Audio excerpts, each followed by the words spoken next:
Bu Kesi sing dikersakake. Niki juga request dari Mbak Anin. Oh, caksi lover Mbak Anin. Panjenengane ya bar gerah. Ayo bar loro. Kekeselen le mikir YouTube. Ayo nggih. Karo ngladeni wong komen-komen ning YouTube muga-muga iso dadi tombol. Iya, terus lah niki saking Mas Adit caksi lover Magetan. Matur nuwun Mas Adit. Lah tekanke. Lah ndi Mas Dimas? Mboten tumut. Weh, nggih. Enten Dimas Larso nggih. Ki sami mawon nggih. Iki lho Bu Kesi, entuk amanah kuwi Bu Kesi karyane Mbah Mantep Sudarsono. Iya. Kuwi piyayi sing Sang Maha Guru sing wis memberi motivasi banyak karo awake dhewe nganti wani mayang ngene iki ya Mbah Mantep ya, Tru. Heeh, bener pancen kepara nyata. Yo, diaturake sak dawane kinanti menawi mboten lepat. Nggih, kaya apa? Nggih. Sandi asmanipun Ki Mantep Sudarsono. Monggo Bu Kesi. Manah yen ketaman wuyung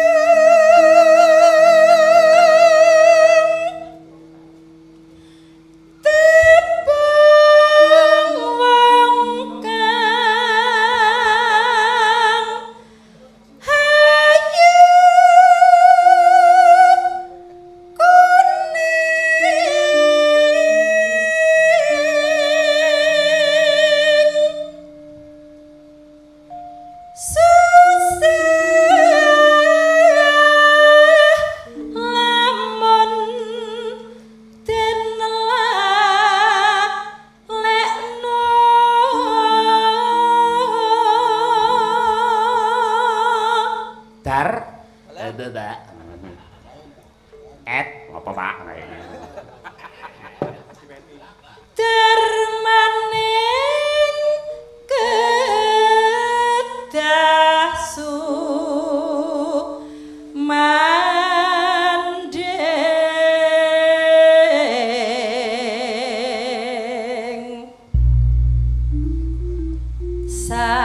sanadyan hamung sedhela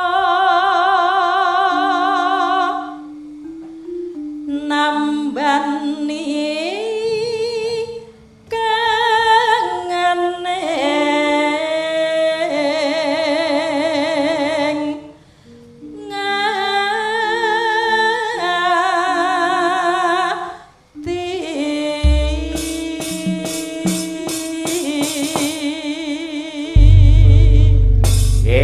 Monggo sak langgamipun katur dumateng para kadang-kadang caksi lover dimanapun Anda berada. Lan ugi ingkang kepareng tasih monitor wonten streaming Kuntadi Channel nggih. Dalem kasusinan Pak Joko Warsito, Mbak Anin dan lain-lain. Ya. Monggo Bu Kesi. Aku ngenteni tekan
terima kasih, matur sembah nuwun. Sore mawon sing ngersakake